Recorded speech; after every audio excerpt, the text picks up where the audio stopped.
Okay, here we are at the emergency recording. Tuesday's lecture didn't record, so I'm going to do a quick overview of what I talked about to make some sense of my annotations. I have logged the job with IT, but I would guess that it's not going to be recoverable. Also, in terms of the quiz type questions, I will be making all of them available after next week. So I won't specifically put up the ones from Tuesday today, but I will be putting them up. So this is where we were. The end of the last recording and the beginning of the lecture, we talked about a reflex arc. And the aim of the first part of the lecture was basically to show how reflexes can actually be quite complex. So here we have the basic simple circuitry. These are the annotations that I put on there. The hammer here, which in the lecture I called an osteopathic treatment hammer, I'll call it a chiropractic on this one, stretches the tendon. That stretches the muscle, which thinks that there's been a change in posture and postural adjustment needs to be made. What's known as a monosynaptic reflex occurs. So we've got the sensory neuron is our dorsal root ganglion. It comes down and it synapses directly onto the motor neuron, which then goes through and tenses the muscle because it thinks it's stretched and it needs to tense to get back to the postural position we had before. This is, as I say, a monosynaptic reflex, and only postural muscles have that, or postural reflexes. Most other reflexes will have what's known as an interneuron, and in this case, where we've got what's officially a simple reflex, it actually has some complexity even here, in that for this muscle to contract and cause movement, its antagonist muscle has to relax to adjust to that movement. And so what we've got here is a second route for the pathway, giving an inhibition to this muscle, allowing it to relax so that you get the balance for postural responses. But at a greater level, we have even more complexity. Unfortunately, the scribbles from what's coming up show as well. But here we have a typical pain pathway. You tread on a nail. The information from the sole of the foot goes into the spinal cord. The problem is, at this level of the spinal cord, the only motor activity would be to the foot itself, which isn't particularly useful. You actually want to lift your leg up.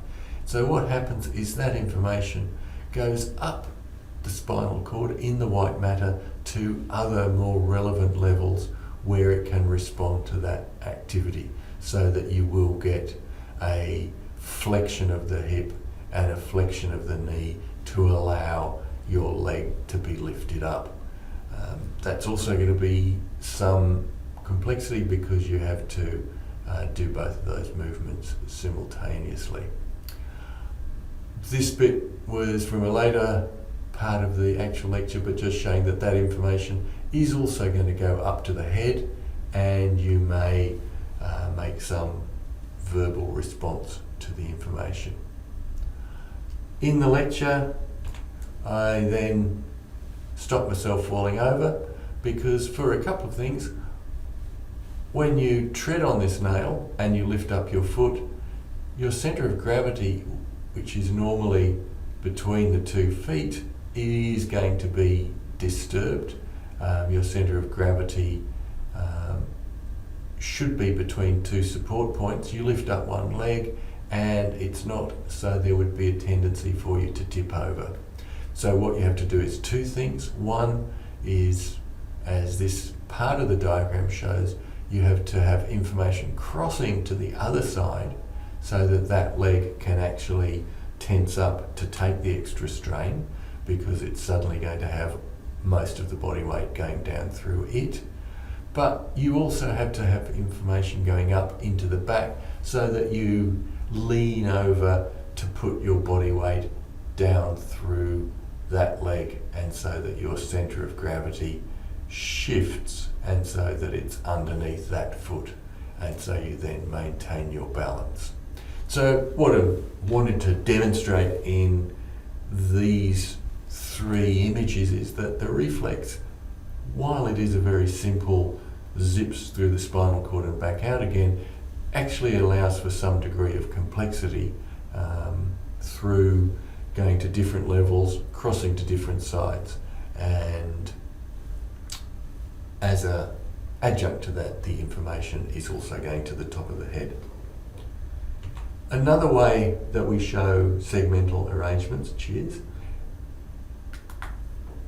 is through what are known as dermatomes, and these are regions of the skin which are innervated by a particular nerve, so that this region across here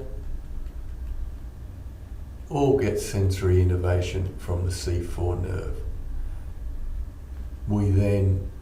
There's a complexity due to the arms, but we then go down T2, T3, T4, T5, etc. in nice little segments.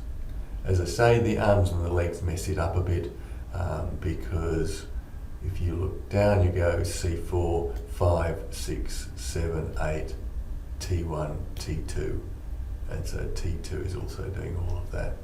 A little bit more complex in the leg in that it goes L2, L3, 4, 5. I don't want you to memorize or the dermatomes. You will, in musculoskeletal anatomy next semester, know because of the innovations, they're quite important. But for this, just want you to recognize that what we're seeing here is the representation of our segmental arrangement through the innervation of the skin. There are myotomes, which are similar muscle groups that are supplied by each level, but again they become very complex in the arms because as the arm grows and twists, the muscles also move around in terms of their relative position, so they're more complicated. Okay, so we then moved on to protection and movement, and talking about the vertebral column, made up of vertebra, not surprisingly. It's got a double function. One is to provide movement, so we've got not only the intervertebral discs, but we've also got what are known as zygapophyseal joints, which are between the arches of the vertebra. Yeah, you can forget I ever said that for the moment. So you've got the movement of the vertebral column, but you also want it to provide protection. Your central nervous system, your brain and spinal cord are very significant, which is why you have a bony surround to them. Those vertebrae develop from these block-like structures in the embryo, which are somites, and the somites provide not only the vertebra, but also during quite a complex development, they also provide that segmental muscle. So again, that's how you can have myotomes, because there's going to be a group of muscles that all develop from this particular somite. So you've got that structure, but also you've got a soft tissue support for the spinal cord. And so here we've got a photograph of a model of a cervical spinal cord. We've got the bone forming the arch and the body of the vertebra, and so these are providing the physical support. In here's going to be the intervertebral disc, and I briefly mentioned that prolapse of that disc pushing against the nerves as they squeeze out, because you've got this problem, the nerves are coming out and into here, they have to get through, it's a relatively narrow space, and prolapse disc can push against that. Then sitting in here is the spinal cord itself, surrounded by some layers of soft tissue that we'll talk about in a minute, and then some fat and blood vessels and connective tissue which hold it in there. And that's all providing a level of support for the spinal cord. Then went to this diagram which I've been building, and this is a diagram, self-explanatory I think, of the spinal cord with the nerves coming out.